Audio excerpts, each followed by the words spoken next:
Of Bob Plays Poker. We're playing another triple up and just had enough time to fold 5-3 suited before we went live. So let's go ahead and watch the hand. I think in this episode we're going to look at categorizing players, see if we can get an idea of how each player at the table is playing. The first thing that we can say about this is it's a terrible raise.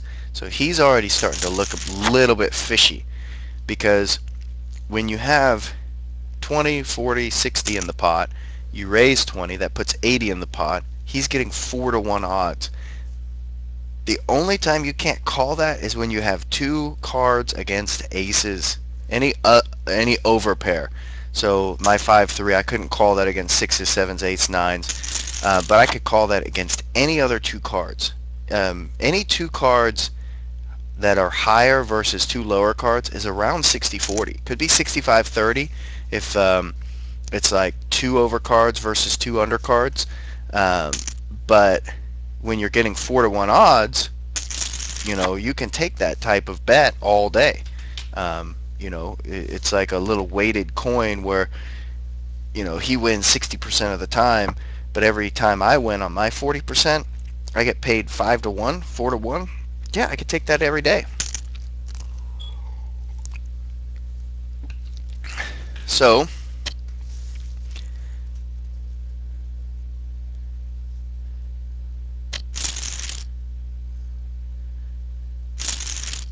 I see three players get involved in a big pot early. Starting to look at these guys as a little looser. I don't know if they had a spade draw or what, but that just seemed like an odd hand. They got this really cool thing you can do. We can watch how the hand played out from start to finish. They got a little animated display. It's really good if you have to leave for a minute. You can go back and look at all the hands you missed, because that's really valuable information. Watching what these guys did: limp, raise, call. Of course, it was a weird raise, and then I was talking, so I wasn't paying attention. Let's go ahead and look at it.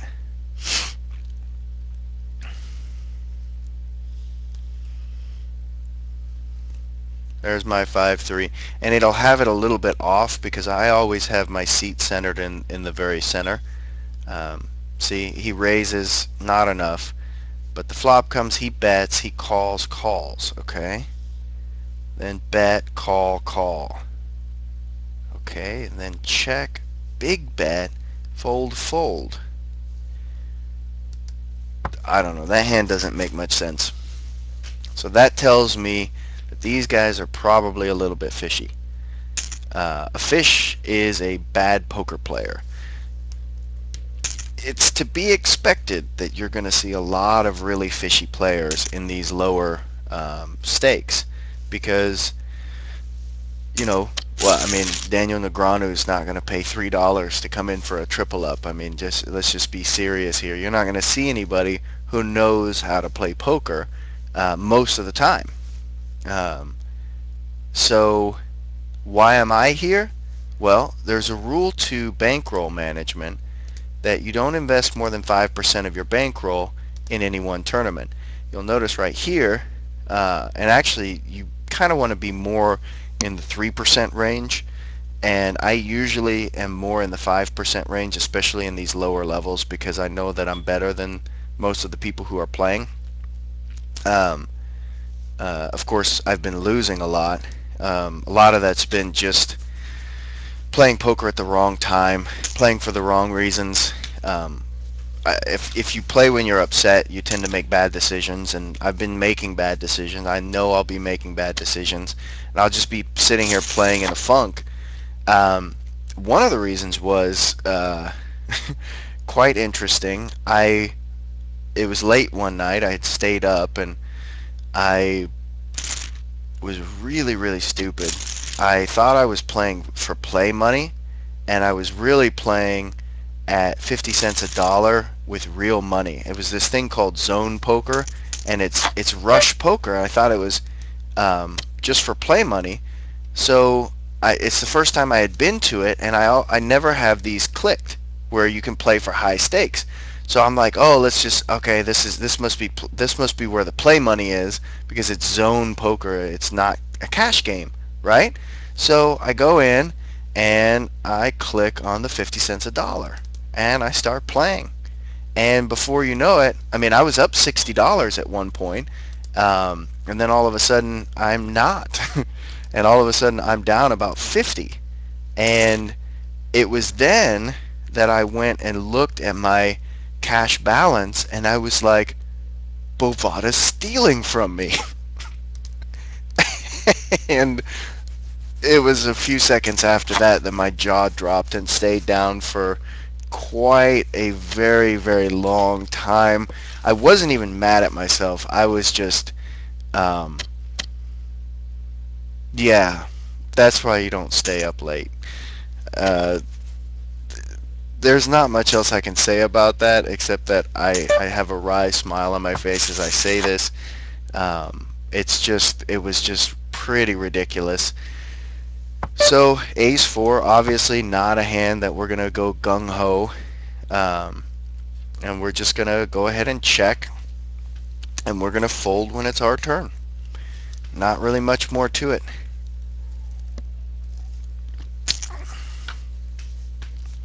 It doesn't even 5-1 odds. I'm. It's possible that we have those type of odds, 6-1. We could have called that first bet. In fact, we might even be able to call down all the way with that, but definitely not now. Oh, this guy's really showing an interest in the hand. He's saying, I actually do have a hand. Um, and they're not betting a huge amount, but I probably don't have a 25% stake in the hand, so I can't even call 4-1. Or I mean that's 3-1. But yeah, see, even with that pair of kings, he had me to the point where I can just call that, but it's not really worth it. And when he starts raising and back and forth, what'll happen is this guy will, like, especially if you're in between, so he'll bet 20, you say, oh, I can call, and then he'll raise to 40, and then he'll raise to 60. Oh, okay, I guess I can call 40, and then he'll raise to 80, and he'll raise to 100. And these are really not good raises, but if there's two players involved in a hand, you want to have something. You don't want to be sitting there with just an ace, even if you're getting the odds. Now here, I can call 50. I'm getting more than 20-1 on my money if I make my monster and double up. Plus I've got ace 10, which isn't too bad. It's not a great hand, but suited I can play. And now I've got a really nice hand. I've got a pair and I've got a draw at the nut flush. This is a great hand to have. So what I'm going to do here is I'm going to check raise, because I am definitely more than 50% to win this hand.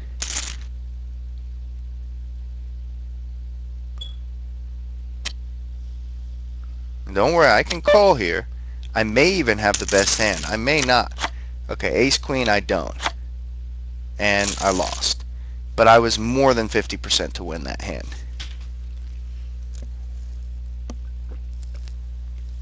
In fact, let's look at it.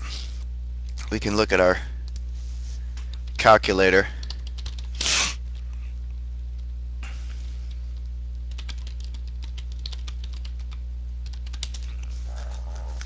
I might have been a little bit less than 50% to win that hand. I could have played that a little bit less aggressively. It might have been a mistake the way I played it. But not because I didn't have the odds, but because there might have been a better way to play it. So he had ace queen offsuit. I had ace 10 suited. Let's look at what it was. It's like a 9 ace of diamonds, 9 of spades.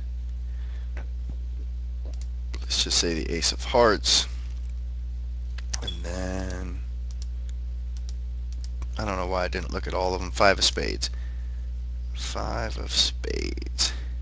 Okay, so I'm a little bit less than 50% to win that hand. And when I went to call, I had 4-to-1 odds.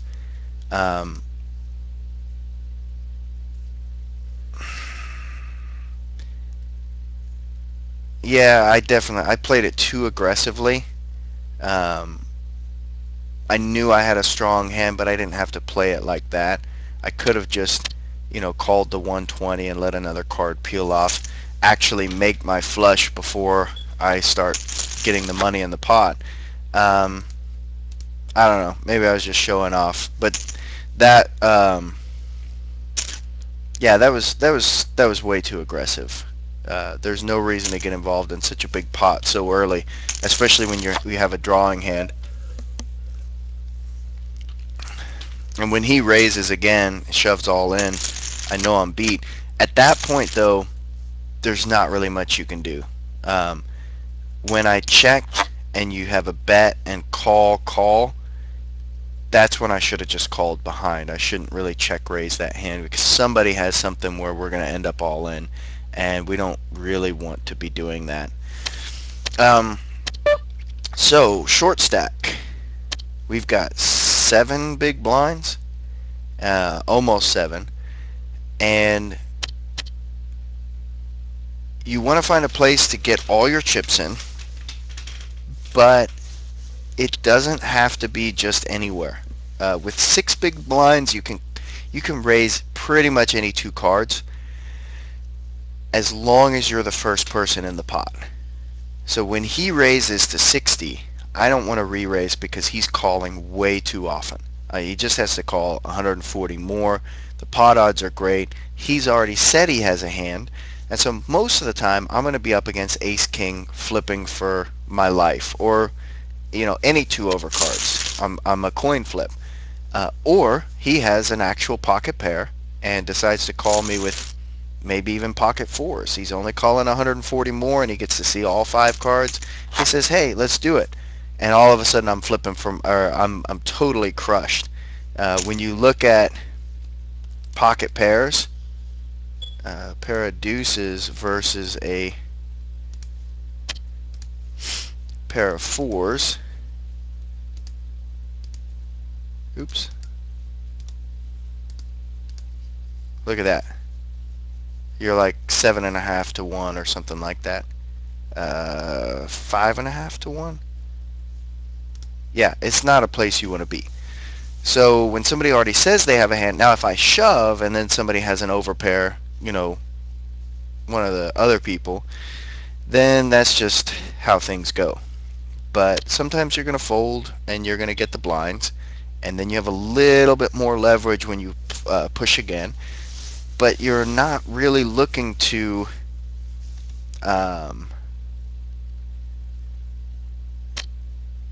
you're not going to be shove, fold, shove, fold, shove, fold, and all of a sudden your stack is all the way back up. You're going to have to get in and double up, and you're probably going to have to be a dog when you're in the hand. You're going to be the one who has to suck out and catch up. But a lot of times you're going to be 60-40. You're going to have 40% of the hand, or you're going to have 35% of the hand, which isn't too terrible when you're in such a desperate position. Because if you do double up and you get to 400, now you've got a lot more leverage and you're going to get more folds. And honestly, I'm going to have to double up at least twice in order to get back in this tournament, and it's probably going to have to be 3 times. But that's just the way things are. I played a hand badly. I had the right, let's just say the percentages weren't too bad. Of course, you want to be a favorite when you go into a hand, but I also didn't know that he had ace queen. But I played the hand badly, and 3-5 is actually, you wouldn't think it is, but it's a good hand to be shoving with, because you're usually not dominated. It's a better hand than ace jack or ace 10 or ace 5, because ace 5 is going to get called with a lot of aces that are better, and then you only have one live card to suck out, and that's really bad. 3-5 does better against ace-king than ace-5 does. Of course, ace-5 beats 3-5 all day long, but 3-5 is better against ace-king because it's got two live cards. You've got all kinds of different ways that you can draw out.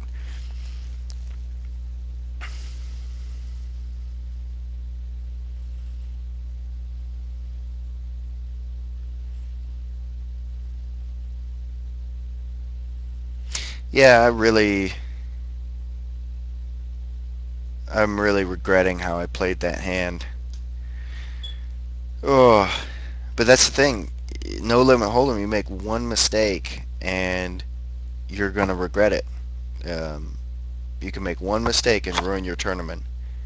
So it's possible that we're gonna bust out. In fact, it's probable. Probably the odds are somewhere like 10 to 1 against us winning this tournament, but take that one time out of 10 and you make it into a win, and we'll see what happens. Of course, this would be a really nice time to get dealt aces, and it didn't happen. And we're the first one in the pot. Like I said, 8-4 is not a terrible hand.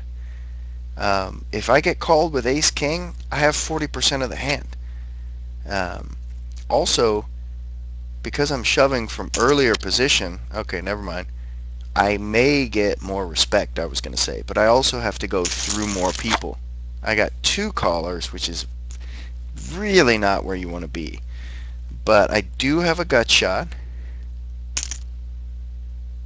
That's 5 to 1 against hitting that by the end of the hand. Now it's 10 to 1 against. And we're pretty much out of the tournament now. Yep.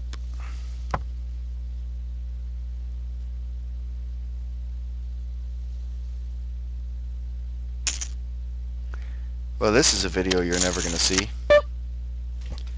And I lost. Alright, so that is the way to not play poker. Notice I just gave you a lesson in how not to play, which was really what I was intending to do the whole time. So now you know how not to play, which is to know your odds and then use that to excuse yourself from playing in a way that's more profitable, which would have been just a call behind. Because by the time the turn comes, now I'm only 25% to win the hand. And I know that I just had a pair and a flush draw. I said, wow, I've got a really nice hand, and it could be a monster. And I went all in, and it ended up not working out. But maybe you learned a little bit, because even though he had ace-queen and he had the better hand, I was close to 50% on that hand. And you may not have known that about the odds. If you have a flush draw and a pair, you've got a really nice strong hand. Just don't go all in with it. Thanks for watching.